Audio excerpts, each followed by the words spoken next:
పరిస్థితులు మన కళ్ళ ఎదుటే కనిపిస్తూ ఉన్నాయి.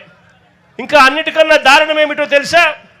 ఈ జువ్వలదిన్న ప్రాజెక్టులో ఇక్కడ డిఫెన్స్ సాగర్ డిఫెన్స్ అంటే ఒక ప్రైవేట్ డిఫెన్స్ కంపెనీకి చంద్రబాబు నాయుడు గారు ఇక్కడ భూములు కేటాయిస్తారు.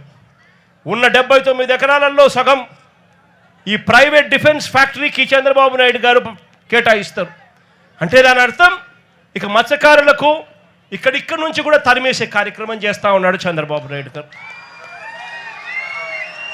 నేను అడుగుతా ఉన్నా చంద్రబాబు నాయుడు గారిని, ధర్మమేనా న్యాయమేనా అని అడుగుతా ఉన్నా. ఇదే మనిషి చంద్రబాబు నాయుడు గారిని మత్స్యకారుల కోసం ఫిషింగ్ హార్బర్లు జగన్ నిర్మిస్తే నువ్వు చేస్తూ ఉన్నది ఏందయ్యా? దీన్ని కూడా దోచుకునే కార్యక్రమం చేస్తూ ఉన్నావు ప్రైవేట్ వాళ్ళకిచ్చి.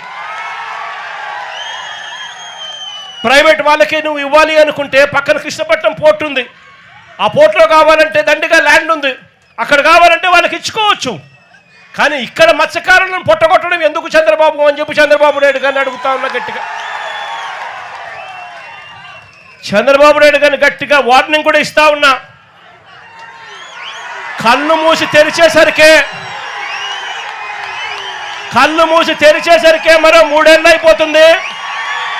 వచ్చేది వైఎస్ఆర్సీపీ ప్రభుత్వమే.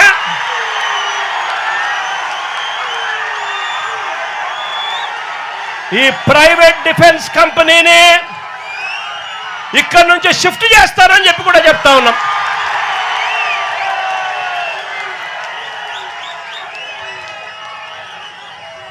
ఇక్కడ ఫిషింగ్ హార్బర్ ఇక్కడే కాదు, రాష్ట్రంలో కడతా ఉన్న 10 ఫిషింగ్ హార్బర్లు అన్నీ కూడా మత్స్యకారుల సొత్తు అని చెప్పి కూడా ఈ సందర్భంగా కూడా చెప్తా ఉన్నా.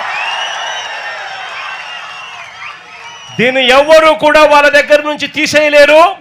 చంద్రబాబు కాదు కదా, వాళ్ళ తాత కూడా తీసేయలేదని చెప్తా ఉన్నా నేను.